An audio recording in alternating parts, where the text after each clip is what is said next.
So I saw Enys Men, and it was not great. It was kind of disappointing. So this is from director Mark Jenkin, who directed Bait previously. And I enjoyed Bait. I would like to rewatch it and get a more solid opinion about it because it is very unique and different. And I enjoyed a lot about it for sure. I enjoyed the DIY nature of it and just how authentic it feels with him using super old cameras and film and audio equipment and just, everything being dubbed. And it's an interesting experiment in filmmaking and quite a unique feature. So Enys Men was on my watch list because of Bait, and I forgot why it was on my watch list. I forgot about the connection between this film and Bait. So I watched it with no expectations, and it did remind me of Bait at points because this does have a very authentic, older feel to it, although a different generation of film that it's emulating compared to Bait. This is trying to emulate 70s cinema, but not necessarily big budget 70s cinema, almost like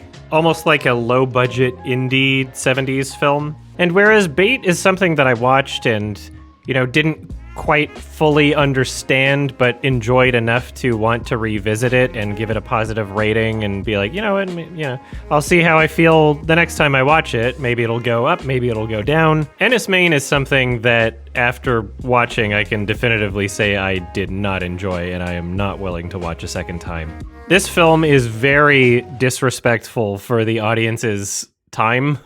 This film has an awful sense of pacing. It is super slow. It is insanely repetitive, and we're following a character that's doing repetitive things. They have a routine, but it's not really offering much new every time that they go through that routine. We're kind of just watching the same thing over and over and over again. And even though they do add little things to each time the character is going through their routine, it's just not significant or interesting. At the very beginning of the film, I was really enjoying it. I was like, hell yeah, I love that they're doing a style. I loved that it wasn't just old looking film, but it was old sounding Foley and sound effects and voices. The dubbing sounded like it was authentically old as well. And I was like, hell yeah, I love the style. And then it just didn't do anything beyond the style. It was all style and no substance. Not to say that you can't get anything substantively out of this film, but even Mark Kermode, who gave this a perfect review, whose review I had to check out as soon as I remembered that this was from the director of Bait, which he called a masterpiece. Even he admits that he has no idea what's going on in the film, and he's seen it 3 times, and he gave it a 5-star review. And he essentially just says that you're supposed to feel it and not analyze it. I've now seen it 3 times. I'm still not quite sure what's going on. What he wants you to do is to respond to it on a very kind of fundamental sort of emotional level, to feel it rather than to analyze it. Which is fine. There's movies that I really love that could be described that way. But the problem is, if it's just the feeling and that's it, it's not going to connect with everybody. And it really did not connect with me. It was riding on the feeling and that's it. And I just wanted to be shown something new. I wanted there to be a payoff, especially with how this is being marketed as kind of a horror movie. I was anticipating, because of how it was building itself up, that there would be any payoff whatsoever, and there really isn't. It really just goes through the same motions over and over and over again, and then some slightly different stuff happens at the end. And every time it does show something that deviates from the repetitive nature of the film, every time it shows something that is slightly different, it's not impressive, and it often looks goofy.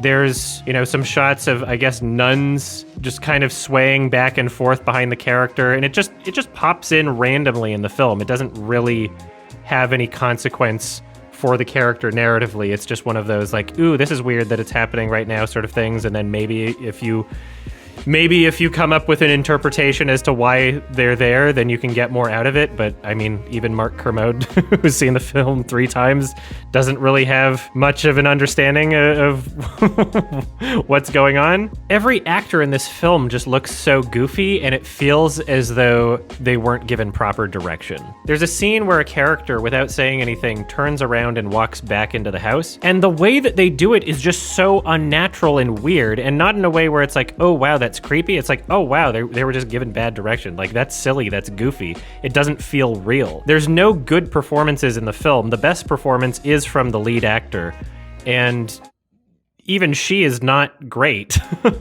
So I'm watching this film that is extremely style over substance, and I'm just waiting for a great shot, just something that I can look at and be like, wow, that's beautiful, or wow, that's like eye candy, or that's really well framed, or that's really clever, or I love that angle. And there's really nothing. There's really nothing in the entire film. Maybe the well shot of the rock dropping through the well, like that was all right, but not anything super impressive. And then there were 2 points in the film where it zoomed into a speaker, and it had like a nice pattern, and that was a good looking shot. But with how absolutely infrequent the good looking shots in this film are, they just seem accidental at this point.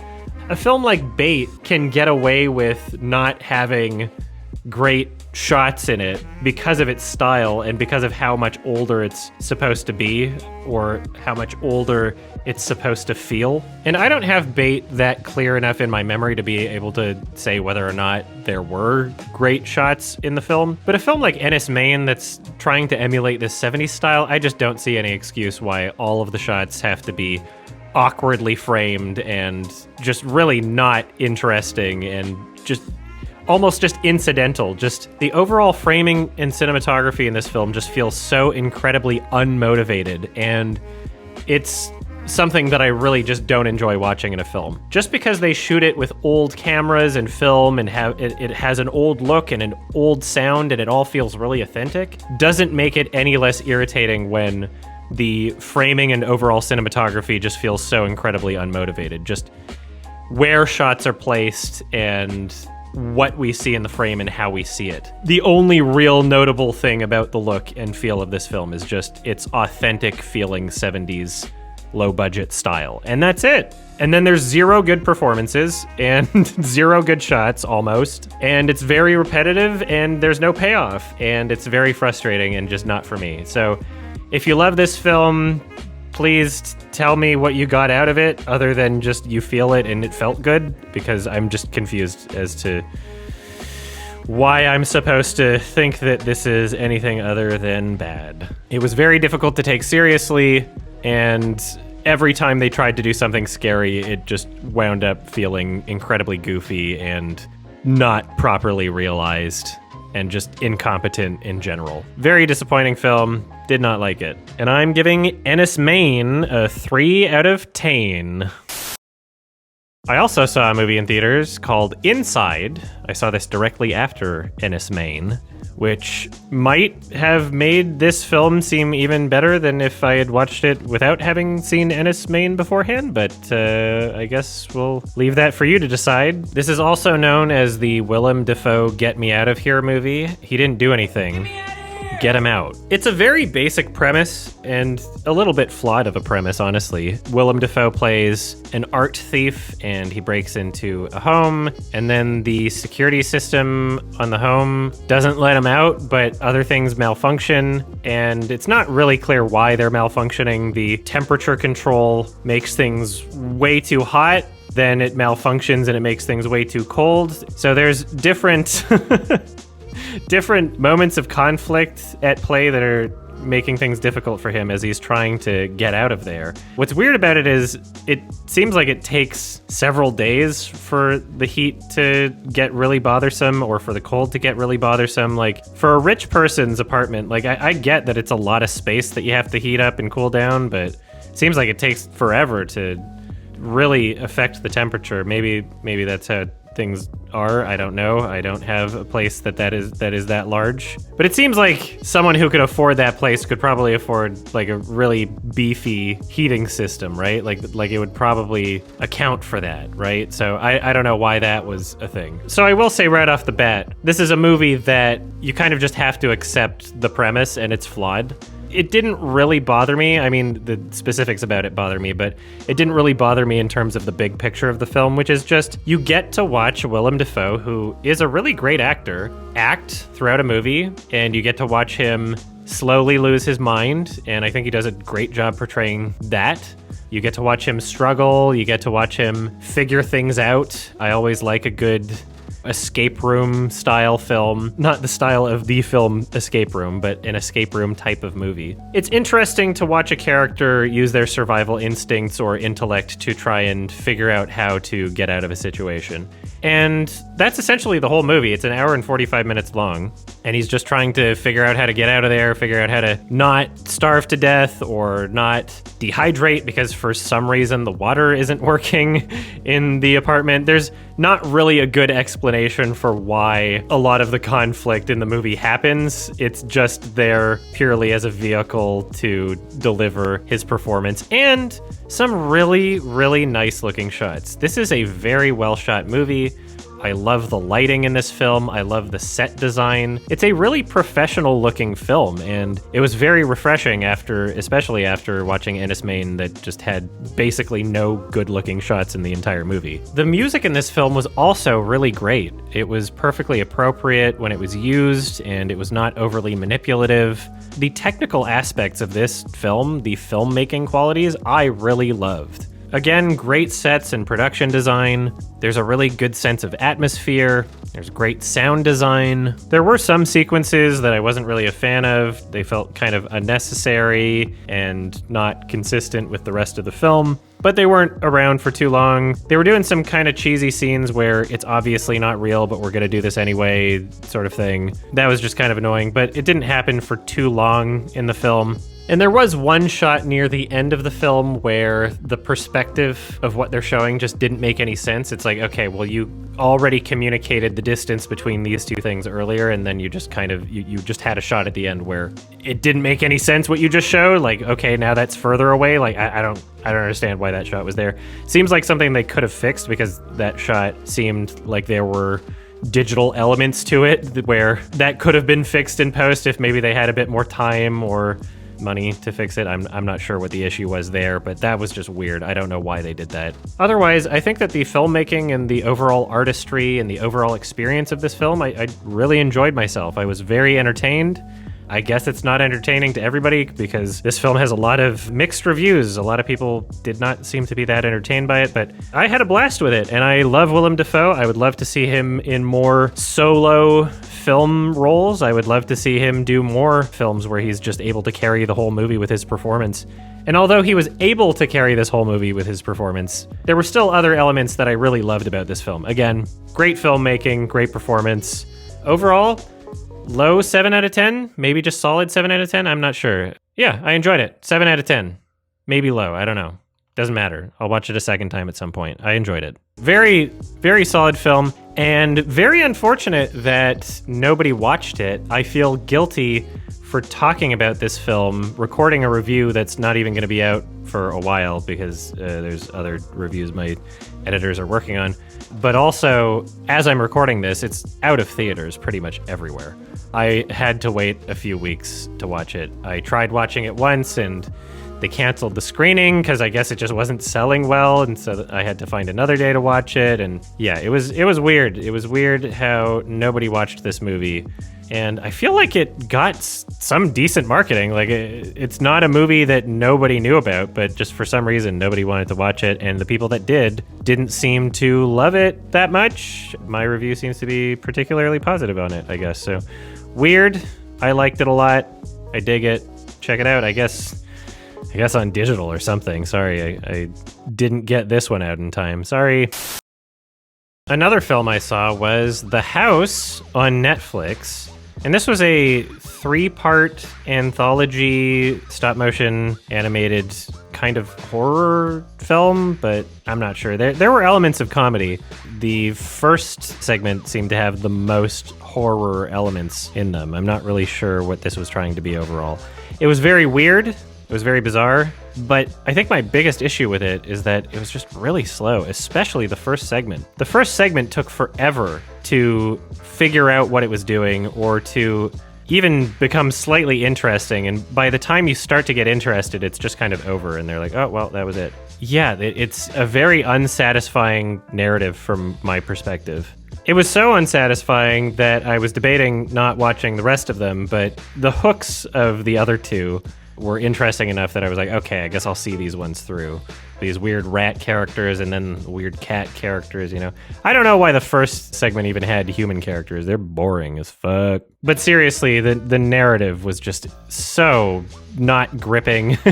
And it was riding on the tone, and it was riding on you, I guess, as an audience member, just inherently being scared because the tone is a little creepy. I remember the most about the first segment, even though I enjoyed it the least. There's parts of the first segment that I remember where they're implying that everything's serious and that there's consequence to what you're watching, and then the baby character will just fall from an unreasonably high distance and be okay, and they just kind of play it off as though that's like a normal thing to happen in this universe that they've established, but it's like you didn't really establish that.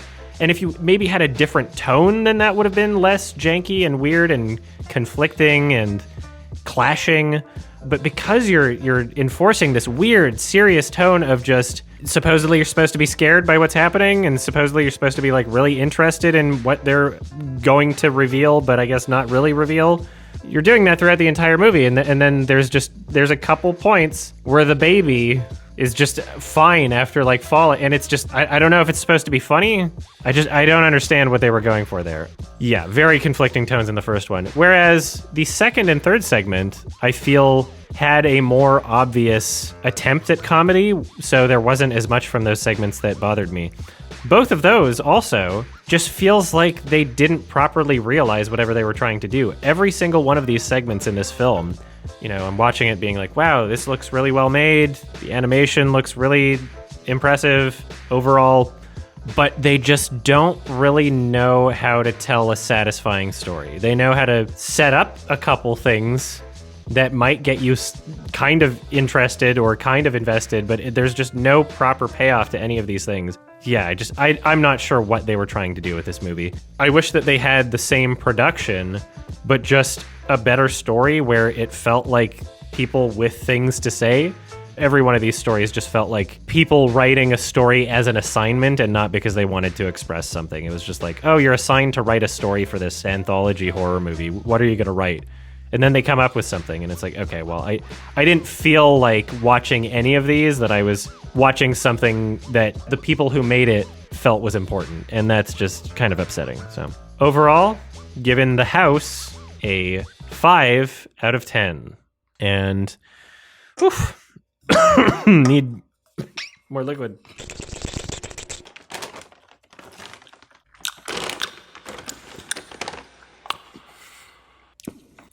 All right, last one. And another film that I watched was Sausage Party because my boyfriend wanted to watch it, and there was some nostalgia for him watching this film. I had definitely avoided this one when it was out. The trailers looked like shit. It didn't seem like something I would have very much fun with at all. Another thing that particularly bothered me about the marketing for this film is that conceptually it was just the exact same concept as a YouTube video that I had already seen. This might even be less original than just one YouTube video doing that. It might have been a bunch of YouTube videos doing it. Essentially, I had already seen content on the internet of people anthropomorphizing food items and then people preparing those food items, eating those food items, and then those anthropomorphized food items going, we're being murdered. And so I was already like, this has been done before, and you're just taking a concept that really just should be a YouTube video, and you're turning it into an entire feature film. And there was nothing funny in the trailer because the entire marketing was just taking that concept, which should just be a YouTube video, and showing it to people who I guess have not seen the YouTube video, and then people get shocked. They're like, oh wow, that's so shocking and funny that the characters of food are being eaten, and that's just so horrific now. And I wasn't shocked by it. It didn't seem outrageous. It didn't seem entertaining. It didn't seem funny. And then on top of that, the entire movie is just like sex jokes, but that's it. And they're really not funny at all. It's just like, oh, I'm a sausage, I'm a penis. And then that's a hot dog, you're vagina. And then there's a character that's a taco, they're also vagina. Like, it's a really just not that clever and very immature movie. It seems like something that would be great to watch if you're 13. But I'm not, and so I'm not sure what I'm supposed to get out of it. They do the insanely recycled Great Journey religious cult sort of thing, like, oh, everybody thinks they're going to a thing, and then it turns out it's not true. It's like, oh, that's been done so many times. Such a boring, nothing plot. There's maybe a few funny moments in the film. I like that they kill people in it. That's fun. I like that they did that, but damn, it's not really all that special of a movie. Most of the jokes are very obvious, and you can tell that they're going to happen before they happen, and it's kind of just riding on audience members inherently thinking something is funny because it's explicit and profane. When it's not even in the top, 100 most explicit or profane movies that I've ever seen, when this is clearly trying to be explicit and profane. It's like, haha, we're saying fuck. We're saying the F word, bros. It feels like it's made for teenagers to sneak into the R-rated movie. You know, it is R-rated, but it feels like it's made for a younger audience. Oh yeah, they have an orgy at the end, and it's like, haha, there's an orgy in their food, haha. Like, I don't know what I'm supposed to get out of it. It's really just not that funny. I tried. It's mildly amusing at best. I was mildly amused by this movie, while all throughout just not being able to respect it just because of how poorly written and poorly presented it is. Also, apparently the animators got treated like shit on this movie. Apparently they were overworked, underpaid, and not even properly credited. Supposedly Seth Rogen was not aware of this, but yeah, just add this one to the pile of animators getting treated like absolute garbage. So that's kind of frustrating. Yeah, don't like to see that. Don't like to see that at all. Treat animators better. Treat visual effects artists better. Fuck the Oscars. They cut off visual effects artists all the time for no reason. Yeah, this Sausage Party, not the worst movie. Not the most terrible movie, but just still something that is very difficult to respect creatively, artistically, etc. And I'm giving this one a 3 out of 10. Thank you.